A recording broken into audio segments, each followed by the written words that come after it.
آپ نے ایک محاورہ سنا ہوگا کہ کسی کو مچھلی دینے سے بہتر ہے کہ اسے مچھلی پکڑنا سکھا دیا جائے. کسی کو مچھلی دینے سے بہتر ہے کہ اسے مچھلی پکڑنا سکھا دیا جائے، کیونکہ جس کو آپ نے مچھلی دی اس کو آپ نے ایک دن کا کھانا دیا، اور جس کو مچھلی پکڑنا سکھایا اس سے آپ نے زندگی بھر کا کھانا دیا. ٹھیک ہے. اچھا، اب اسی سے ملتی جلتی ایک میں دوسری چیز عرض کرتا ہوں جو ہمارے کاز کے ساتھ، ہماری دعوت اسلامی کے ساتھ، تحریک کے ساتھ بھی متعلق ہے، اور امیر اہل سنت کی وہ اتنی عظیم خوبی ہے، وہ یہ ہے کہ لیڈر کی کامیابی، جس نے کوئی بڑا گول حاصل کرنا ہے، کوئی بڑا گول اچیو کرنا ہے، کوئی بڑا مقصد حاصل کرنا ہے، اس کا ایک انتہائی اعلیٰ اور مفید طریقہ یہ ہوتا ہے کہ اپنے مشن پر لوگوں سے صرف کام نہ کروائیں،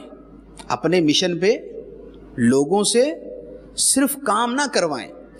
بلکہ اپنا مشن لوگوں کا مشن بنا دیں. اپنا مشن لوگوں کا مشن بنا دیں. میں آپ سے کہوں کہ آپ نے درس دینا ہے، آپ درس دے دیا، آپ نے درس دینے کے بعد آپ نے کہا جی میں تو مفتی صاحب کی بات پہ عمل کر لیا، میں نے آپ سے کہا جی قافلے میں سفر کرنا ہے، آپ نے کر لیا، کر کے آپ نے کہا جی مجھے کہا تھا قافلے میں سفر کرنے کا، میں نے کر لیا بس. لیکن میں نے آپ کو کیوں کہا تھا کہ درس دیں، میں نے کیوں کہا تھا کہ آپ قافلے میں سفر کریں؟ میں نے اس لیے کہا تھا کہ مجھے اپنی اور ساری دنیا کے لوگوں کی اصلاح کی کوشش کرنی ہے. میں نے اس لیے آپ کو درس کا کہا تھا، اس لیے آپ کو میں نے قافلے میں جانے کا کہا تھا. اب اگر میں نے یہ مشن آپ کا مشن بنا دیا نا، اور آپ کی بھی یہی سوچ بن گئی، تو اب آپ تنہا ہی صرف درس نہیں دیں گے اور قافلے میں سفر نہیں کریں گے، بلکہ جب یہ آپ کا مشن ہے تو آپ دوسروں کو بھی کروانا شروع کر دیں گے. تو کامیابی کی بنیاد یہاں سے شروع ہوتی ہے کہ آپ اپنا مشن دوسروں کا بنا دیں. عام طور پہ تنظیموں میں کیا ہوتا ہے یا اداروں میں کیا ہوتا ہے، اداروں کے اندر لوگ لیڈر نہیں بنتے، مینیجر بنتے ہیں. اداروں میں لوگ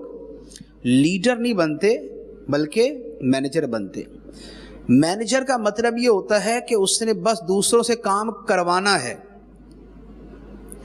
دوسروں سے کام کروانا ہے. بھائی ہونا چاہیے، جو میں نے سوچا ہے وہ ہونا چاہیے، جو میں نے کہہ دیا وہ ہونا چاہیے، اور میری باؤنڈریز کے اندر ہونا چاہیے. لیکن جو لیڈر ہوتا ہے نا، وہ آگے اس لیڈرشپ کو منتقل کرتا ہے، ٹرانسفر کرتا ہے، وہ دوسروں کو بھی لیڈر بناتا ہے، وہ دوسروں کو بھی اس مقصد کے لیے کھڑا کر دیتا ہے. مینیجر چلا جائے تو ادارہ گر جائے گا، لیڈر جائے گا تو ادارہ نہیں گرے گا، کیونکہ لیڈر اپنے پیچھے بہت سارے لیڈر چھوڑ کے جاتا ہے. تو امیر اہل سنت کی خصوصیت یہ ہے کہ یہ جو مشن تھا کہ مجھے اپنی اور ساری دنیا کے لوگوں کی اصلاح کی کوشش کرنی ہے، یہ کتنے لوگوں کا بنا دیا، یہ کتنے لوگوں کا بنا دیا، یہ جتنے لوگوں کا بنا دیا، یہ اسی لیول کی ہائی قسم کی لیڈرشپ ہے. تو جو ایک مشن لوگوں کے اندر پھیلا دیا اور ان کے اندر، ان کے دلوں کے اندر ایک مقصد پیدا کر دیا ہے، بذات خود نیکی کروانے سے بڑا کام یہ ہے کہ نیکی کروانے کے ساتھ ان کو نیکی پھیلانے والا بنا دیا، کہ وہ نیکی کرتے بھی ہیں اور نیکی پھیلاتے بھی ہیں، کہ نیکی کی دعوت بھی دیتے ہیں.